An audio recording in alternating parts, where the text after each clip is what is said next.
Yeah, I am tremendously blessed that my story is laden with setbacks that, I've grown to learn that there's really no temptation, there's no setback, there's no traumatic story that is unique to any of us. I mean, the details might be unique, but really everyone goes through an element of suffering.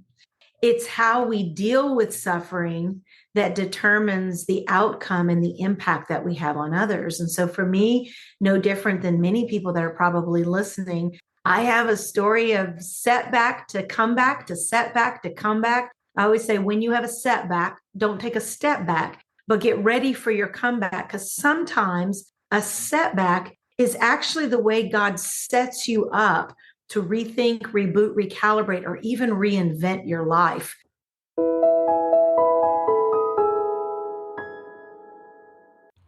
Welcome to Linda's Corner, where we bring more hope, healing, and happiness to the world. My name is Linda Bjork, and today we're going to be talking about turning setbacks into comebacks. I'm delighted to welcome Staci Wallace. Staci is a best-selling author, keynote speaker, singer, entrepreneur, the CEO of the Fueled by Fire Mastery Program, and the founder of Empower Women, a nonprofit that seeks to bring freedom to women and girls overcoming abuse, domestic violence, homelessness, depression, and sexual exploitation.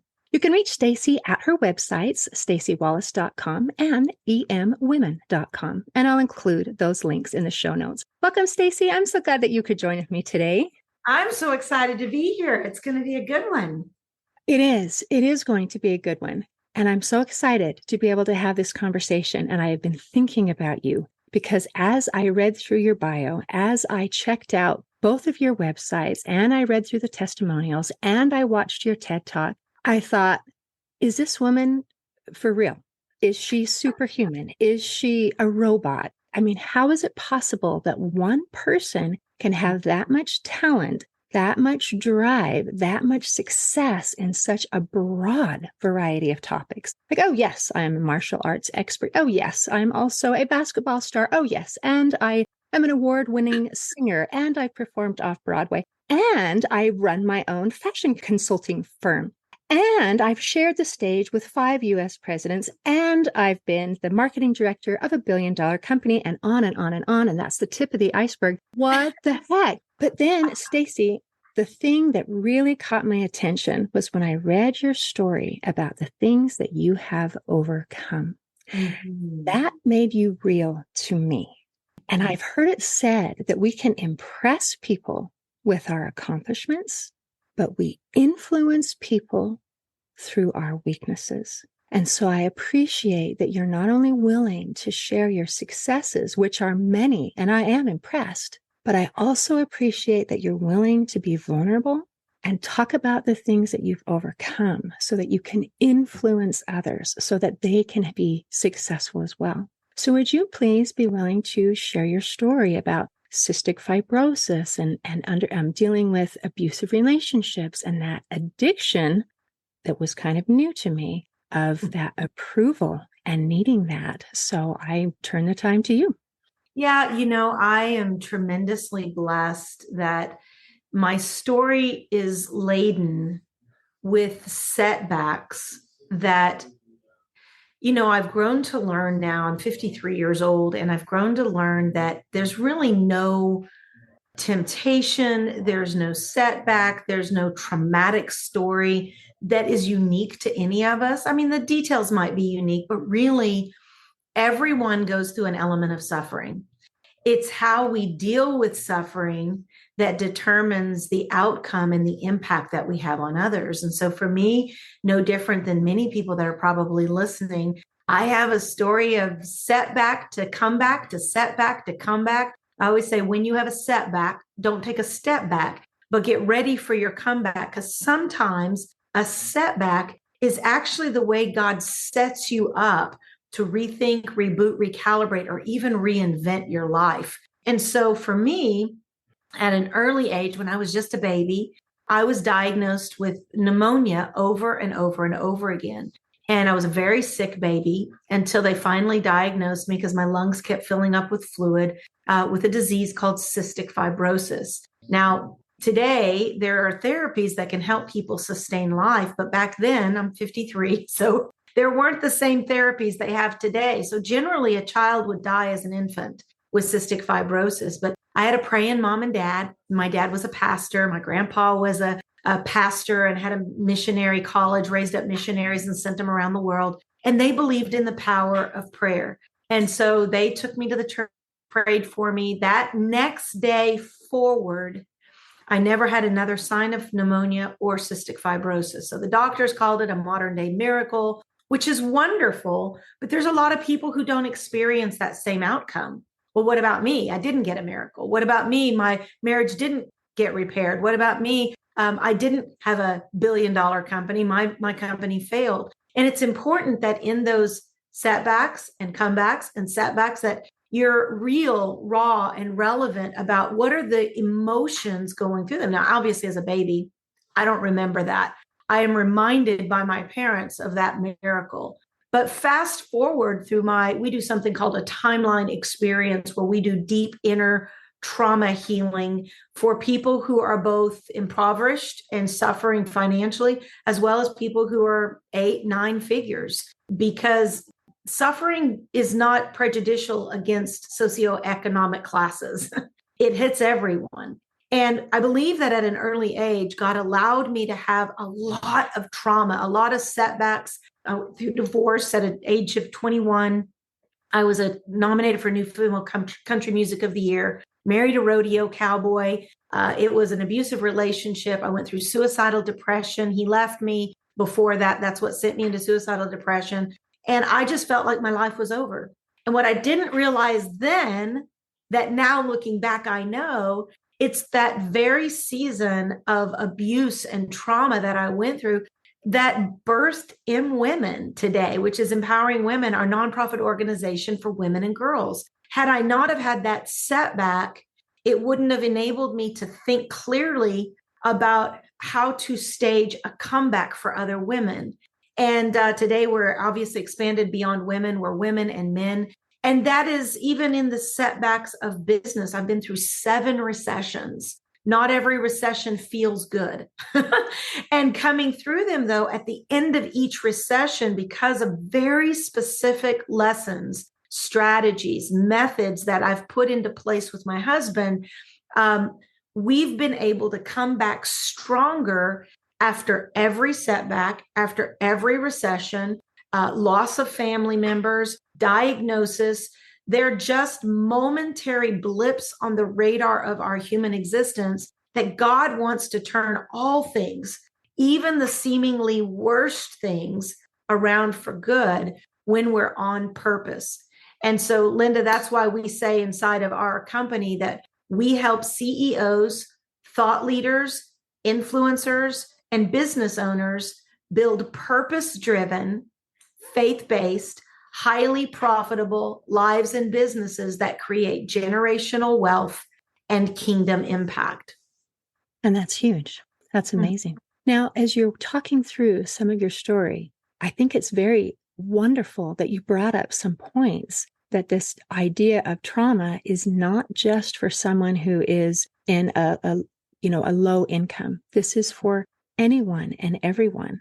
And I really appreciate, I know we're going to talk about this some more, maybe now is the time, but when we rescue women and we rescue boys and girls from the sex trafficking, horrible plague we have going on in this world, that physical rescue is not enough. It is not the end. Because even though their body might be safe at this moment, that trauma impacts the way that they feel about themselves and the way that they feel about the world. And until that is addressed, they're not truly free. And that example of the horrific things that many people go through, everyone goes through on some level or another. And that our traumas may be very different, whether it's abuse on a physical or a sexual nature, or whether it is something that we misunderstood when we were children. We have events that happen in our lives, and then we have meanings that we attach to those events. Oh, I was raped. That means that I am dirty. I am worthless, I am unlovable, or something of that kind of nature. And so when we can uncover, where did that come from? Why do I feel that way? And then how do I let go of those feelings? I like that you do a timeline and go through and say, okay, this happened and this happened. So when let's say I've gone through a timeline and I found some of these events that have really defined me. They've hurt me to my core. And now that I've discovered it, can you give me some ideas of how to let that go? How to take that meaning off that event so it's just, you know what? That happened. And now I can move on. Yeah, one of the things that trafficking is an interesting word. It's a very popular word right now and a lot of people are raising money around trafficking. Obviously, we've got some amazing movies that are bringing light to something that's been happening for a long time. But it's not just women and girls and children that are being sex trafficked.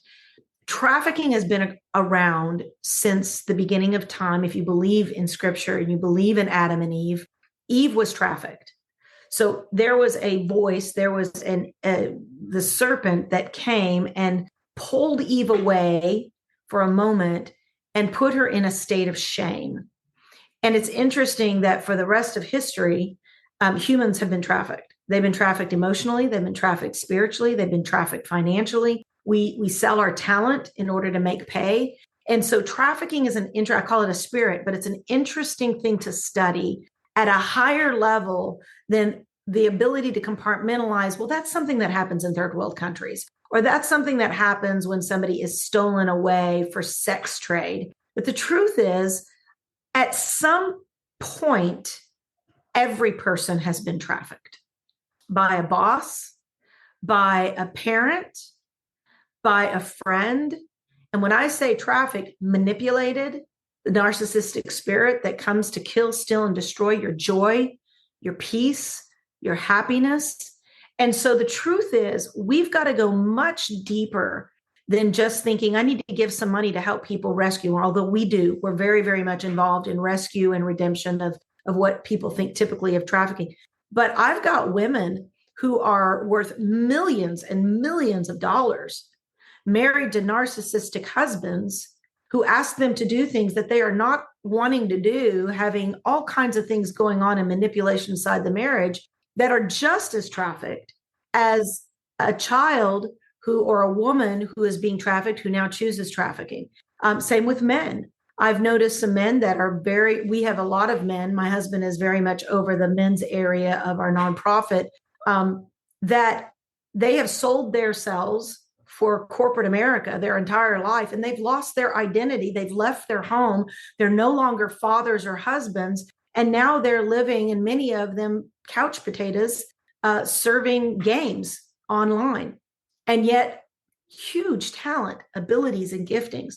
So Linda, when we think of trafficking, when you talk about trauma, you can go to Sunday church, sit down on any seat in that church, and you'll be sitting with people who are emotionally disturbed, who are carrying trauma. They smile, they might lift their hands in worship, but on the inside, who do they talk to? Who do they connect with? So we talk about in our programs, both our nonprofit and our for-profit, we have a very high ticket for-profit company. We work with very successful 6, 7, 8-figure CEOs and thought leaders, and we help them not only build profitability in their company, but we focus on what we call the 7 F words: faith, family, finance, fitness, focus, freedom, and fun. Because we know an unsound leader is a dysfunctional leader. And so when you have someone, to your question about how do you begin to uproot that? Well, number one is to identify where it came from. The fact that you have a timeline isn't enough. Identifying what's on your timeline isn't enough. Identifying, for example, that my husband, his father left when he was 1. So my husband had a abandonment or an orphaned spirit ever since he was a little boy. Well, we've got to go back. Where did that come from? Because it's not about his dad. Somehow his dad was traumatized. that made him become a fatherless father, made him become an abandoner. So when you go into the father, you realize his father was orphaned as a little boy. And you go before him, his father was orphaned. So there was an orphan spirit passed down called generation. Many people call it generational curses. That if you just try to fix your timeline and you can't figure out, why do I keep having depression? Why do I keep feeling like I get 2 steps forward and 3 steps back? Why does it feel like I'm going and all of a sudden I'm doing really good, and then it's like I've got a hook in my back and this fishing pole that goes and pulls me back right where I was? It's because we got to go back even further and go, what caused me to become the leader I am, making the choices I make today? Had somebody has had 23 affairs. The wife came to us searching, loves her husband. We need help. Well, where does that come from? It's not enough to identify the affairs. We got to go back and go, where did that person open themselves up to trauma that now, because hurting people hurt people. And when we go back, it's incredible. The first step is one, identification. And so when you identify, this isn't something I chose, this is something that has been passed down. Now, you might have made some recently with a girl that got drunk, woke up, didn't know where she was, woke up and had lost her virginity. So there's some choices that we might make that put us in a dangerous circumstance. It doesn't mean we're to blame, but what it does mean is we need to take responsibility. If we always blame our boss, or we blame our husband, or we blame our wife, or we blame our children for our emotional instability, we have lost control because we can't control them. But the day we take responsibility and say, you know what, I can't control what happened to me, but I can take control of what happens now. And when we take responsibility, now we're in power. If we are a victim, we are powerless. And it is like the suck zone of emotional quotient to live in a powerless moment. So if you can imagine for a second, I like to call it a 4-stage process to turning your scars into stars that light the way for others. So if we look at what happened to you in your history, in your timeline, and maybe we go back and go, wow, I'm not mad anymore because I realized that my dad was abandoned too, and his dad was an abandoner. So it wasn't that I need to hate on my dad anymore because really he didn't know any better. Or that abuser. I think of I know a lot of people don't like to hear this, but we help abusers because we want to go back and go, where did that spirit of abuse start? What gave you the license to think that that was okay? Well, it usually goes back to somewhere before them. But once we identify that and we go, okay, we have 7 layers of forgiveness that we talk about, which will have to be another podcast. But when you identify, yes, like you said, yes, this happened to me. Okay, it happened to me. It's information. It doesn't mean that it's worse than somebody else's. It's more trauma than we may think it is, but really it's just trauma. Information. Now I can live in historical information for the rest of my life and never gain the value of what happened to me, the abuse, the cystic fibrosis, being taken advantage of, being corporate trafficking. I've gone through a lot of things in my life where I could just live in a state of depression because of what happened to me. Or I can surrender my past. I like to call it seed planting. Instead of continually delving on it, say, you know what? My past is worth $3 million or $300 million of pain. And instead of holding on to it and looking at it every day, I'm going to take that seed and I'm going to let it go. I'm going to bury it into a season of transformation. And I'm going to say, God, if you can still use me, use me. But I'm going to give you my past. And you give up the past. And there's actually a scripture that says, how can a seed bear fruit unless first it dies? It has to go in the ground. You have to cover it up, put it in a dark space, and let it germinate into something better than it is by itself. That's what we call season 2. So season 1 is information. Season 2 is transformation. Transformation only happens if you untether your relationship emotionally, spiritually, and physically to the past. So there's a number of methods we use for untethering. But when you do, you're able to release that past and say, okay, once and for all, I want to put this into the ground of transformation. As transformation, that's where you get healing, that's where you get therapy, that's where you go into coaching programs, that's where you get outside influence helping you make better choices. As you go for people who are heavily caught in addiction, this is where you need scaffolding, tight scaffolding. If you're erecting a new building, scaffolding are the people, the coaches, the church, the infrastructures around you that are going to hold you accountable to the new life that you want to live. And you can't expect it to happen overnight, right? It's like a bamboo tree. It's not going to grow up overnight. You got to be consistent. That's why we don't do any programs less than 12 months, because we know we want to have, now somebody can take one of our courses, but our programs are all 12 months and beyond, because we know we need 12 months to grow that bamboo tree. We need 12 months to really hit those critical spots that they've tried over and over and over again in order to get the outcomes that we get. The third season, from information to transformation, is then duplication. When you get into duplication, it's because now you're bearing fruit.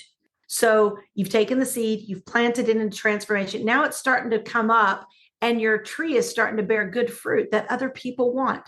They want to read your book. They want to be on your podcast. They want to hear your stories, because now your pain has become a source of power that other people can glean from. This is usually where we get people saying, I want to start my online coaching program. I want to write my book. I want to be able to expand my team. I'd like to be able to increase the infrastructure of our company so we can hire more people and put more food on the table for other people. So now you're into duplication. But the fourth stage, which is really important because it's how you now turn around and create an ecosystem of change, is monetization. So information is your past, your pain, transformation, duplication, so that you can eventually take what you've learned and turn it into something that is monetizable, monetization. And that's where we begin to help you with the infrastructure and the tools that you need, Facebook ads and the digital marketing, the AI, all the things that are available to us today on the planet to be able to create an economy of change versus just a hoping and any. We always say a dream without a plan of action is nothing but wishful thinking. We want to help people get into that plan of action. That's absolutely beautiful. So by creating this framework, you're saying that I can go through something horrible. This is my setback. This is the thing that has just destroyed me. And I can take it and I can turn it around and actually use it into something that not only I get to heal, I get to help others, and I get to create a business and be able to even, live off of the experiences that I have had and to be able to make that grow. And that is absolutely beautiful as you put all those things together. So if I'm pulling out just a couple little points to go back to my question of, okay, now I found my thing, what do I do with it? One important aspect you mentioned is that I have to take responsibility. And it doesn't mean that I take responsibility for the bad thing that happened, but I do have to take responsibility for my response, for the way that I internalized it and from what I thought that it meant to me. And I think that's a very important step that not everybody is willing to go there, because it's easier to stay in a victim mentality. It is easier to say, there's nothing I can do about it. It's easier to say, I'm helpless, I'm hopeless, and to just stay where we are. And to take that step of accepting responsibility helps to be able to move the wheels forward so that we can do everything else that needs to take place. And that is absolutely amazing. What a trauma even becomes beautiful. Linda, here's the thing is when you mentioned the addiction that I had up until about 40 years old was an approval addiction. Everybody has some type of an addiction, a demigod, whatever you want to call it in their life, that they've made more important than their calling. And what that means is when you are really aligned with your calling, your past is nothing but it's actually an asset to you. The stories that you've gone through, the failures that you've overcome, somebody else needs what you've got. So it becomes an asset. But if you are still holding on to the pain of your past, it's now become a liability. So you want to live building infrastructure, companies, families, teenagers. You want to build on assets But in order to do that, you've got to release the liabilities. We do something called the Smart Money Makeover, where we help people get out of debt, house paid for, cars paid for, and live in a state of abundance so that they can become what we call kingdom stewards, meaning they're stewarding everything that God has given them instead of feeling like I've got to get owning something. But in order to have a life of assets, you've got to identify where are your liabilities, where are you bleeding, right? Where's the money flowing out that you need to stop the gap? The same as emotionally. We've got to identify, is that thought I'm having right now an asset or a liability? And if we continue to go back to the trauma and we feed on it, we talk about it, we get with our girlfriends and we're still talking about what he did or what she did, it has become a liability because that is not good. It's not lovely. It's not health producing. It's not about your future. It's about your past. And that's why it's important to have scaffolding. People say, hey, wait a minute. We already talked this. It's in the ground. Didn't you plant that in the ground? Let's talk about your next season. So most people talk about what happened to me and they look backwards instead of looking what's going to happen to me tomorrow and what do I need to do in order to get there. That is so important. And I appreciate that you brought up the comment that just that rehashing it over and over and over. That is another common mistake that I've seen. I've even seen it in a group therapy situation where the purpose of the meeting, instead of healing, is to validate. I am validating why I have been so hard done to and why I should be angry and why life is unfair and why, and on and on and on, rather than letting that go and truly letting it go. And that takes, I think, some humility. And it also takes some strength to be able to say, I do not require this to define me or to validate me. I am okay letting it go and moving forward. Now, I do have a question. Did you ever find a source or a reason behind the approval addiction of Yes. where that came from? I'm a performer. I'm an overachiever. My personality, if you do Enneagram, I'm an 8, wing 7. I'm a shark. If you go after the ocean life, I'm a shark dolphin. My personality growing up, I was in a very driven family of faith. I grew up on Zig Ziglar. Everything's positive. And when I was a little girl, I wanted to play basketball. So my dad taught me the 1% method. And the 1% method, while it's a method we use today to really help scale massive vision, if you're doing it through the filter of ego, it becomes a source of validation and acceptance. And so every day in basketball, I wasn't good when I got started in 4th grade. I couldn't get the ball up to the rim. So my dad would say, baby, you're tiny. You're going to have to outplay, outpractice, and outwit those other players. So when they would practice for an hour, I would stay and practice for 2 hours. When they would shoot 10 free throws, I wouldn't go in until I made 10 free throws. And so the martial arts, becoming a black belt in martial arts, everything that I did it to the point of excellence that it eventually became, if I wasn't number one, I didn't feel good enough. And so I moved into a performance culture that I had to perform to get the atta girls, perform to get the good jobs, perform to get the applause of being on top. And that went on for most of my life till I was 40. And I've sung for 5 traveled with Zig Ziglar, shared the stage with 5 US presidents, sung at the Olympics. I mean, everything, inaugural prayer breakfast, I sang at the inaugural prayer breakfast. I've spoken on stages that people would only dream about, but it was never enough. It was like enough was never enough. And when you read the bio, it was like, how does this one person? Because I was driven for applause. I wasn't driven for the money, even though I made a lot of money. I wasn't driven because of food on the table. I was my addiction was approval. And when I hit 40, I knew I have achieved so much in life at 40. I went away for 7 days and I fasted and I prayed and I meditated up in a condo up in Branson, Missouri. And I just kept saying, God, this has been an amazing 40 years. I could end it now and it's amazing life. But I want my next 40 to be even better than my last 40. Break me. Break down anything. I ended up hiring a very expensive coach And the first session, the onboarding session, this coach who is very, very well known, we did one-on-one, and he said, wow, it's really amazing. Started going through the accolades of all I had done. And I said, listen, let me stop you. I do not want you to tell me what I've done good. I want you to pick apart what's broken. And I gave him permission to do a open gurney, like open heart surgery, look at me as a leader. What is sabotaging me from being able to have the next level of effectiveness?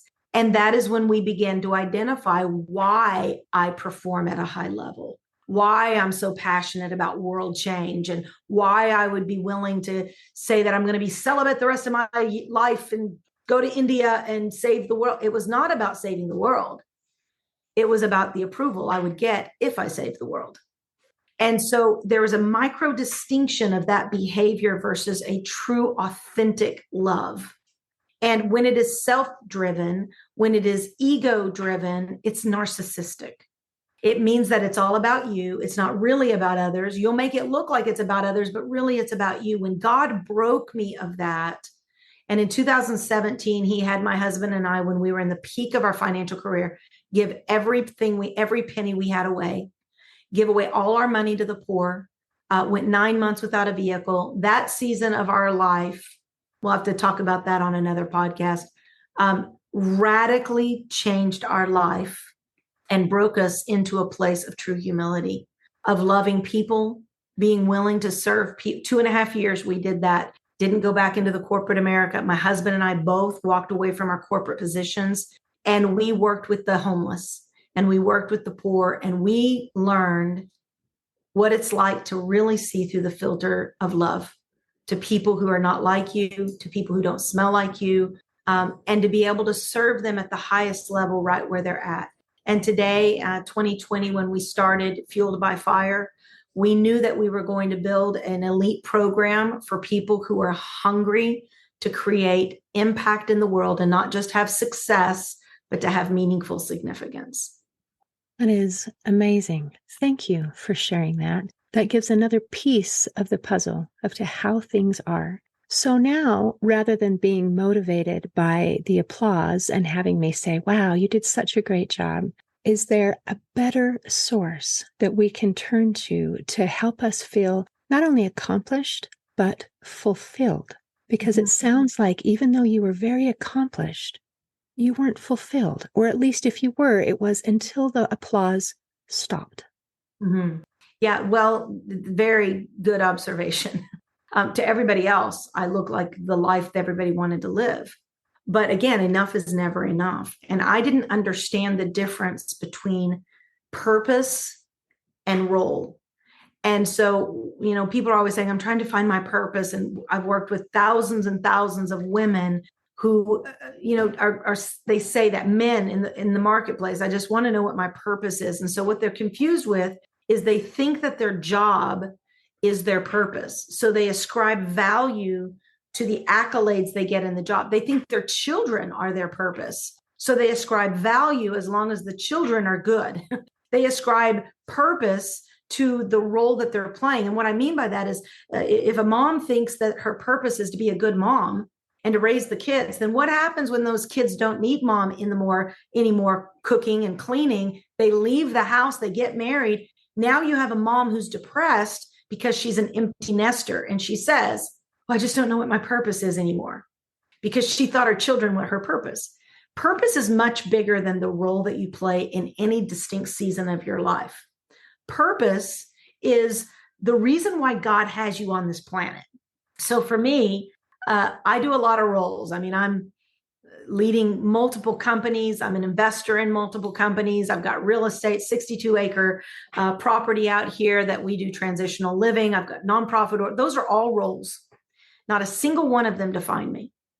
What defines me is my purpose. And I believe our purpose is all the same. And that is that God has us on this planet to reflect his love and his glory. And if we can do that, whether we're working at Walmart, we can do that if we're a mom. We can do that if we are at church. We can do that if we are in a 5K running with a bunch of other people. Doesn't matter what role you play. Your role gives you significance in the marketplace. Your purpose gives you significance in the kingdom of heaven. looking and saying, are you doing what you do with the purpose of love being back behind everything that you do? And now I don't have to be so caught up in what role I'm playing. I don't have to be caught up in being number one. I can be number 17 and still fulfill my purpose to be a God-loving, God-caring woman that cares for other people as much as I care for myself. I can be a janitor at McDonald's and fulfill God's purpose of being his light, because I'm probably going to come across somebody that's going to walk into one of my bathrooms and I'm going to say, oh, I'm sorry, let me slip out. I hope you have a blessed day. And I slip out and I just let a little sprinkle of love go into that bathroom. And then I go back in and I start sweeping again. That's a huge micro distinction that leads people to something we call peace and profits. It's no longer about performance. It's about fulfillment of the one calling on your life, your divine purpose, and do that daily. I love that purpose. Our purpose is to love. Mm-hmm. And we can do that in any role we play. And I liked the variety of roles that you gave examples of, that it doesn't matter if it's something that the world considers insignificant. We can show love. And I liked the example that you had of a mother, because I think that role is one where we have a lot of opportunities to share love. And that can help make the next generation better and create a beautiful foundation. Staci, this has been delightful. And I thank you for visiting with me today. Is there anything that you want to make sure that we cover before we close?